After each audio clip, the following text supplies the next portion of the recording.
Assalamualaikum warahmatullahi wabarakatuh. Perkenalkan, nama saya Salsya Nabila dari Keperawatan STR 2B dengan NIM P01720325099 dengan dosen pengampu Bapak Nehru. Baiklah, di sini saya akan membuat video tentang kejadian masalah kesehatan jiwa yang ada di Eropa, Asia, dan di Indonesia. Selanjutnya, saya akan menjelaskan tentang kesehatan jiwa menurut Undang-Undang Dasar dan WHO. Dan untuk poin terakhir, saya akan menjelaskan tentang peran perawat dalam meningkatkan kesehatan jiwa. Jadi teman-teman, fenomena yang pertama itu ada di Asia. Namanya itu hikikomori. Hikikomori adalah fenomena di mana seorang usia remaja hingga dewasa muda itu lebih menarik diri sepenuhnya dari lingkungan sosial dan lebih mengisolasi diri di dalam kamar atau rumah mereka itu selama 6 bulan berturut-turut, tanpa bekerja, tanpa bersekolah, atau berinteraksi dengan orang lain, termasuk keluarga inti. Ini bukan masalah sekedar rasa malas atau memiliki sifat pemalu yang orang sering bilang itu introvert, melainkan sebuah gangguan adaptasi dan kecemasan parah yang membuat penderitanya merasa tidak berdaya untuk menghadapi dunia luar. Jadi, kenapa fenomena tersebut bisa terjadi? Karena yang pertama itu adanya tekanan akademik dan karir yang ekstrim, di mana di berbagai banyak negara Asia, kesuksesan hidup itu seringkali diukur lewat standar yang sangat sempit dan seragam, seperti nilai ujian yang harus sempurna, terus harus masuk universitas elit, dan harus bisa bekerja di perusahaan besar. Persaingan yang luar biasa ketat ini memicu stres akademik kronis. Jadi, ketika seorang anak mengalami kegagalan, misalnya seperti tidak lulus ujian, mereka akan merasakan ketakutan yang luar biasa. Kemudian, mereka akan mengisolasi diri sebagai jalan pintas untuk bersembunyi dari kenyataan bahwa mereka tidak mampu memenuhi standar tersebut. Yang kedua, adanya dinamika keluarga, hubungan orang tua dan anak. Pola asuh juga memegang peran penting. Seringkali ditemukan pola di mana salah satu orang tua, biasanya ibu, menjadi sangat protektif atau bersikap enabling, memaklumi dan memfasilitasi kebutuhan logistis anak di dalam kamar karena rasa bersalah atau demi menutupi aib dari tetangga.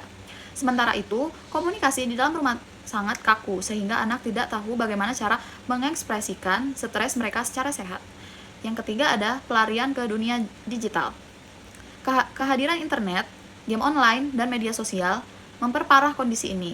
Dunia virtual memberikan zona nyaman tanpa resiko penolakan nyata. Mereka bisa bersosialisasi secara anonim tanpa harus menghadapi kecemasan tatap muka yang menakutkan bagi mereka.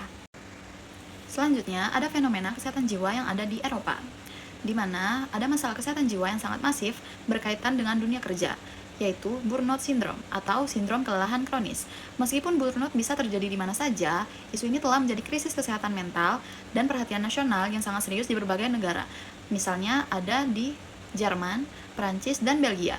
Berdasarkan data dari European Agency for Safety and Health at Work, sekitar 29% pekerja di Uni Eropa melaporkan bahwa mereka mengalami stres berat, depresi, atau kecemasan akibat pekerjaan. Burnout bukan sekedar rasa lelah biasa setelah bekerja semingguan penuh. Ini adalah kondisi kelelahan emosional, fisik, dan mental yang ekstrim akibat stres pekerjaan yang berkepanjangan. Penderitanya merasa benar-benar terkuras energinya, menjadi sinis atau membenci pekerjaannya, dan mengalami penurunan efektivitas kerja secara drastis. Kenapa burnout di Eropa ini bisa terjadi? Itu yang pertama karena adanya faktor budaya, yaitu selalu terhubung atau always on culture. Pergeseran ke arah kerja digital memperbarukan batas antara waktu kerja dan waktu pribadi. Meskipun negara-negara Eropa terkenal dengan jam kerja yang sangat lebih pendek dibanding Asia, kenyataannya banyak pekerja yang merasa wajib membalas email, pesan singkat, atau menyelesaikan tugas lewat ponsel mereka. Bahkan setelah jam kantor usai atau saat akhir pekan, hal ini membuat otak tidak pernah benar-benar beristirahat dari mode stres kerja. Yang kedua, adanya beban kerja tinggi karena kekurangan tenaga kerja atau labor shortage. Banyak sektor krusial di Eropa, terutama layanan kesehatan, pendidikan, dan layanan sosial, mengalami kekurangan staf yang parah dalam beberapa tahun terakhir. Akibatnya, jumlah pekerja yang sedikit harus menanggung beban volume pekerjaan yang semula dikerjakan oleh lebih banyak orang, tekanan waktu yang ekstrim, dan tuntutan target yang tidak realistis memicu kelelahan massal. Yang ketiga ada ketidakpastian ekonomi dan biaya hidup. krisis ekonomi, inflasi yang tinggi, serta ketidakstabilan geopolitik di kawasan Eropa belakangan ini menciptakan tekanan finansial baru. Banyak pekerja merasa tertekan untuk mempertahankan performa kerja mereka secara ekstrim karena takut kehilangan pekerjaan atau demi mengejar kompensasi agar bisa mengimbangi lonjakan biaya hidup.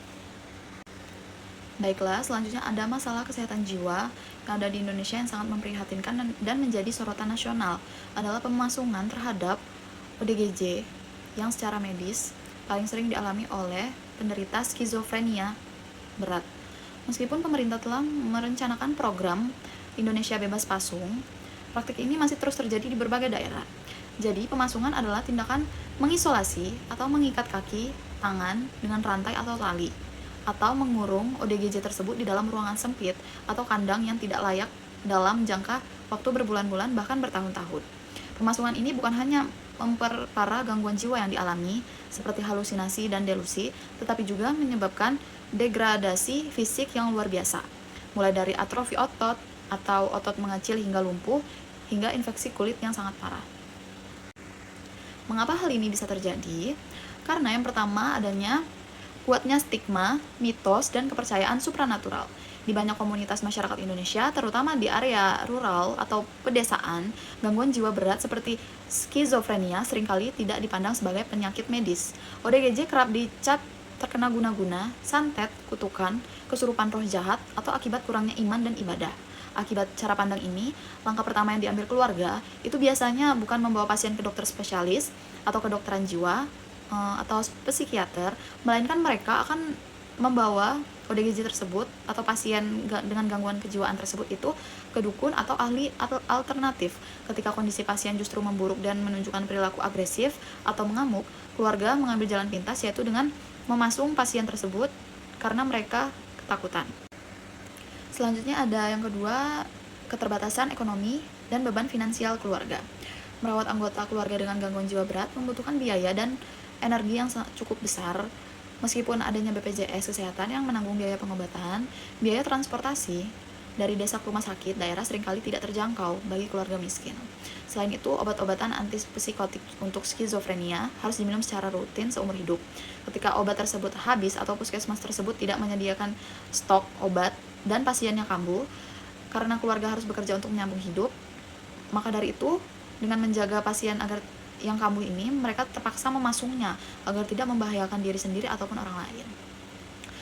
Jadi selanjutnya, ketiga, adanya rasa malu dan menjaga aib keluarga. Budaya kolektif di Indonesia menempatkan nama baik keluarga itu di atas segalanya. Memiliki anggota keluarga yang mengalami gangguan jiwa itu seringkali dianggap sebagai aib besar atau dapat merusak status sosial keluarga di mata tetangga. Memasung atau mengurung pasien di bagian belakang rumah menjadi cara untuk menyembunyikan aib tersebut dari pandangan masyarakat sekitar. Selanjutnya ada kesehatan jiwa menurut WHO dan Undang-Undang Dasar. Jadi WHO mendefinisikan kesehatan jiwa secara holistik, di mana kesehatan mental bukan hanya absennya gangguan jiwa atau kekosongan dari penyakit mental. Menurut WHO, kesehatan jiwa adalah kesadaran sejahtera, well-being, di mana setiap individu menyadari potensi diri mereka sendiri. Keadaan sejahtera ini ditandai untuk kemampuan individu. Yang pertama, mengatasi tekanan hidup yang wajar, seperti mampu mengelola stres sehari-hari secara sehat, coping mechanism. Yang kedua ada bekerja secara produktif dan bermanfaat, seperti mampu berkontribusi, fokus, dan menghasilkan sesuatu melalui aktivitas atau profesinya. Selanjutnya ada berpartisipasi dalam komunitas, yaitu dengan mampu berinteraksi, menjalin hubungan sosial yang sehat, dan memberikan dampak positif bagi lingkungan sekitarnya. Kemudian ada menurut kesehatan jiwa menurut Undang-Undang Dasar 1945. Di Indonesia, frasa kesehatan jiwa secara eksplisit memang tidak tertulis langsung di dalam batang tubuh Undang-Undang Dasar 1945. Namun, hak atas kesehatan dijamin sebagai hak konstitusional warga negara yang paling mendasar. Pasal-pasal dalam Undang-Undang 1945 yang menjadi landasan yaitu ada di pasal 28H ayat 1 yang berbunyi, setiap orang berhak hidup sejahtera lahir dan batin, bertempat tinggal dan mendapatkan lingkungan hidup yang baik dan sehat, serta berhak memperoleh pelayanan kesehatan. Kata sejahtera batin dan pelayanan kesehatan di sini mencakup perlindungan dan pemenuhan hak atas kesehatan mental individu. Yang kedua ada di pasal 34 ayat 3 yang berbunyi, negara bertanggung jawab atas penyediaan fasilitas pelayanan kesehatan dan fasilitas pelayanan umum yang layak. Ini menjadi kewajiban negara untuk menyediakan akses layanan kesehatan jiwa yang merata bagi rakyatnya.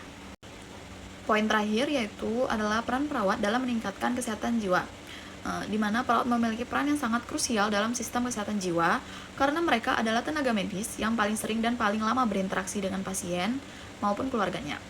Dalam meningkatkan kesehatan jiwa masyarakat, peran perawat tidak hanya berfokus pada penyembuhan orang yang sakit, melainkan mencakup cakupan yang lebih luas. Yang pertama itu ada peran promotif dan edukatif, yaitu edukator masyarakat. Perawat bertindak sebagai garda terdepan dalam mematahkan stigma negatif terkait gangguan jiwa yang masih kuat di masyarakat.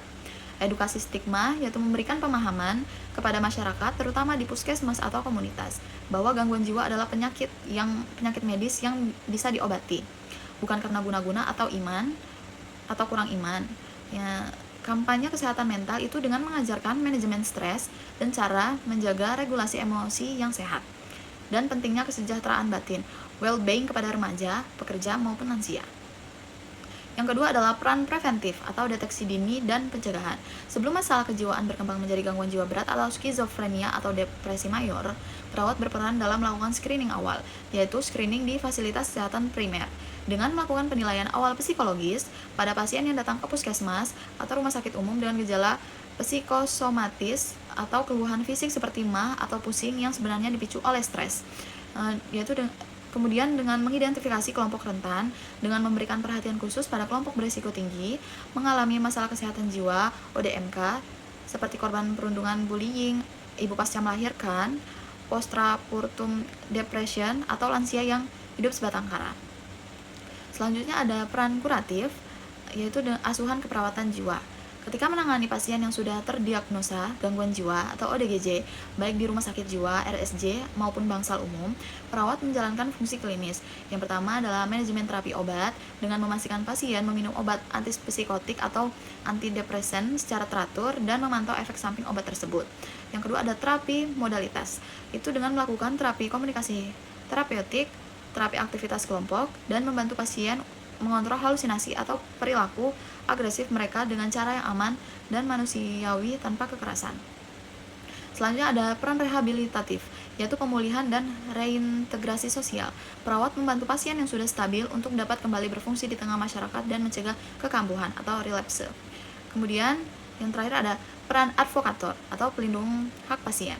Jadi, perawat menjadi pembela hak asasi pasien, terutama dalam konteks hukum dan budaya lokal, seperti pemberantasan pasung dengan melakukan advokasi dan pendekatan persuasif kepada keluarga yang melakukan pemasungan agar mau melepaskan dan menyerahkan perawatan pasien ke fasilitas medis. Baiklah, itulah tadi penjelasan dari saya. Semoga bermanfaat. Terima kasih sebelumnya. Assalamualaikum warahmatullahi wabarakatuh.